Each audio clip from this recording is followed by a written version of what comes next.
Welcome to the Sports Den. I'm Daniel, coming to you from an undisclosed location, where the only thing hotter right now than this weather is NBA free agency. We are one day away from some of the biggest names of basketball changing addresses.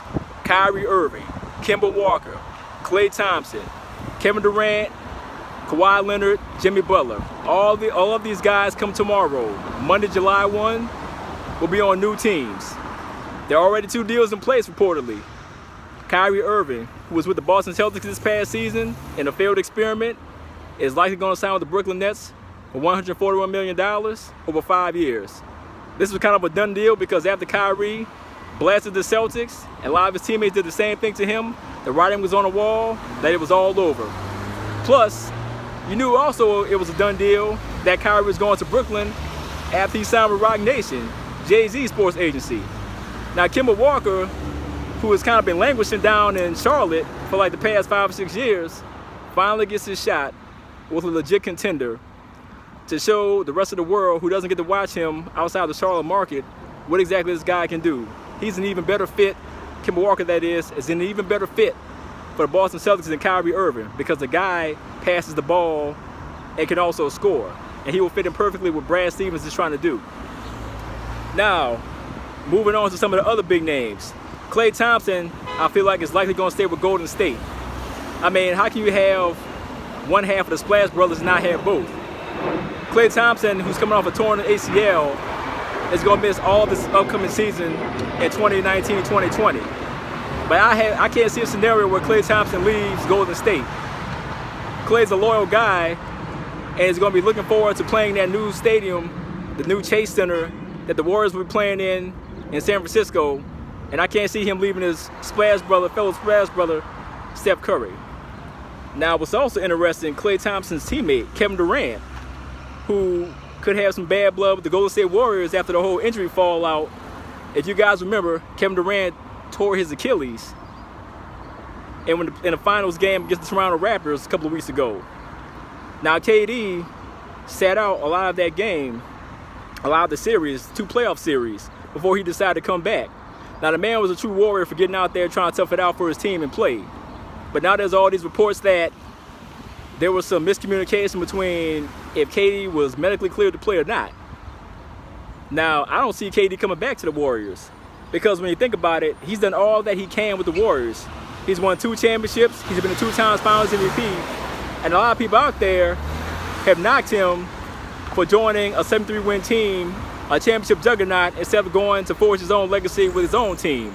I was one of those people, because I feel like Kevin Durant is great on his own, doesn't necessarily need to join a championship squad like the Warriors. Now, yes, he's won his titles, but I would love to see him go to a team like the Knicks or the Clippers, teams that have never had anything good to happen to them in their franchise's history. Could you imagine KD in New York with the Knicks, a team that has not had anything relevant happen to them since Patrick Ewing 30+ years ago, go to the mecca of basketball, revive that franchise? They'd be in the playoffs next year. Plus, the Knicks drafted R.J. Barrett. So imagine an R.J. Barrett-KD combination. But I don't see KD going to the Knicks. I think KD will land with the Clippers. It makes too much sense. You got Steve Ballmer, the Clippers billionaire owner, always willing to spend money at the drop of a hat. You got Jerry West, who used to be with the Warriors, and who I think was influential when KD joined the Warriors when KD signed there a couple of years ago. Jerry West is there and played, and anywhere Jerry West is going as an executive, he has turned that team around. You also have a top 5 coach in Doc Rivers, who probably did one of his best coaching jobs of his career, getting the Clippers without an all-star caliber player to the 8th seed of the playoffs last season. So imagine throwing KD in that mix. But wait, there's more. There's a report out there circulating that KD and Kawhi Leonard have talked about possibly playing together. Now, I'm not a betting man, but if I had to put my money on it, I could see KD and Kawhi going to the Clippers. I don't think Kawhi is going to stay with Toronto. Kawhi is a California guy. That's his hometown. He wants to be back home. That was his whole reason for wanting to get out of San Antonio in the first place. So I see KD and Kawhi landing in the Clippers.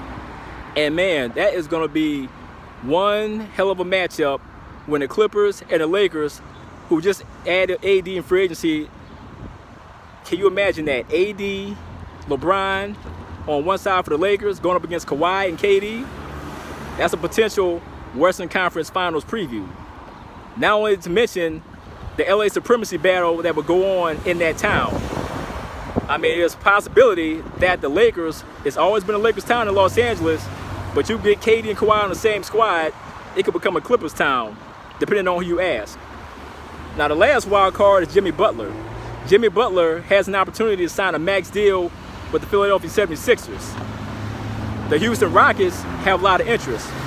Rockets GM Daryl Morey, this guy is a riverboat gambler. He will never rest on his laurels by any means. He is not content with where this team is right now. The Rockets had a golden opportunity the past 2 years to get to the finals and win a title, but they blew it. And the Rockets had no excuses this year. After Kevin Durant went down with a torn Achilles, in that series, it was right for the pick and the Rockets to win it, but they found a way to blow it. CP3 and James Harden are going to be a year older, and that championship window, as far as I'm concerned, is closed. But who knows? Jimmy Butler could possibly help maybe open the door slightly. As much as I would like to see this happen, I don't really think it's a good fit. Jimmy Butler is a great player on defense and on offense. But when you factor in the tension that could happen between Butler, CP3, and James Harden, you get these three alpha males on the same team. Let this team go on a losing streak. You know, a couple of games. Could you imagine the friction that would go on in that locker room? Go to the post-game press conferences when you have these three guys having to sit together and answer questions, and the dirty looks they'd be giving each other. The other reason I don't necessarily like Jimmy Butler with the Rockets is the Mike D'Antoni factor. I really don't see Jimmy Butler, who prides himself on defense, really meshing well with Mike D'Antoni, who has never been a proponent of defense at all his entire coaching career. Everything is offense and shooting. And Jimmy Butler, who, if you recall, got into it with his Minnesota Timberwolves teammates Karl Anthony Towns and Andrew Wiggins because they didn't show heart. Imagine Jimmy Butler calling out Mike D'Antoni and some of his other Rockets teammates if things don't go well. But at the same time, while I think it will be a train wreck, it'll also be beautiful to see. Because who knows, maybe these guys can get on the same page. So I want to know what you guys think out there. Will we see any surprises in free agency? Will guys be changing addresses? Will we see a lot of movement?